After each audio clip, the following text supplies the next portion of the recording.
Perhelatan Formula E di Jakarta kembali mengundang tanda tanya. Sempat beredar kabar acara yang merupakan kerjasama dengan Formula E Operation sebagai pemegang lisensi ini akan ditunda sampai dengan waktu yang belum ditentukan.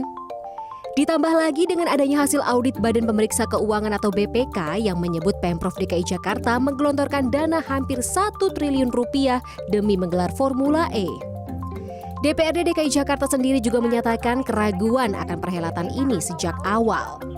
Anggota DPRD Gilbert Simanjuntak menegaskan anggaran pengadaan Formula E ini menggunakan APBD perubahan dan penundaan Formula E akan merugikan DKI Jakarta. Karena dari awal pun itu sudah dimulai dengan sesuatu yang tidak sesuai dengan peraturannya. Karena anggaran ini dianggarkan melalui APBD perubahan. Dalam perencanaan awal itu direncanakan 3 kali dilaksanakan event.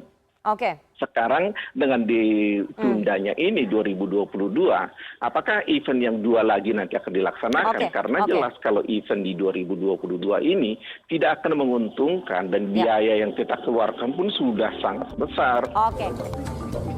Sementara Wagub DKI Jakarta Ahmad Riza Patria menegaskan penundaan ajang balap internasional ini hanya bersifat sementara. Pelaksanaan helatan Formula E sendiri dijanjikan terlaksana di tahun 2022.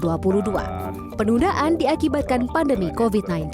Yang diaudit sejauh ini tidak ada masalah karena memang uangnya digunakan sesuai dengan aturan, mekanisme, prosedur, dan perundangan yang ada dan disampaikan langsung dengan fakta dan bukti.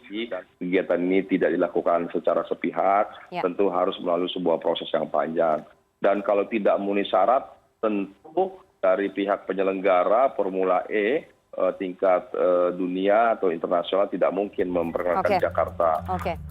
Sebelumnya, dalam buku laporan hasil pemeriksaan laporan keuangan pemerintah daerah Provinsi DKI Jakarta tahun 2019, BPK mencatat dari dana total 53.000 pound sterling atau hampir 1 triliun rupiah, sebesar 560,31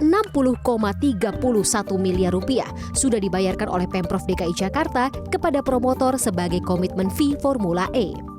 Dana ini diketahui dibayar di tahun 2019 hingga 2020 yang lalu. BPK juga menilai negosiasi ulang antara Pemprov DKI Jakarta dengan FIO selaku promotor tidak sesuai dengan peraturan pemerintah tentang pengelolaan keuangan daerah serta berpotensi baik dalam gagalnya penyelenggaraan maupun berdampak pada ekonomi daerah. Tim Liputan, Take 2. Tim Liputan, CNN Indonesia.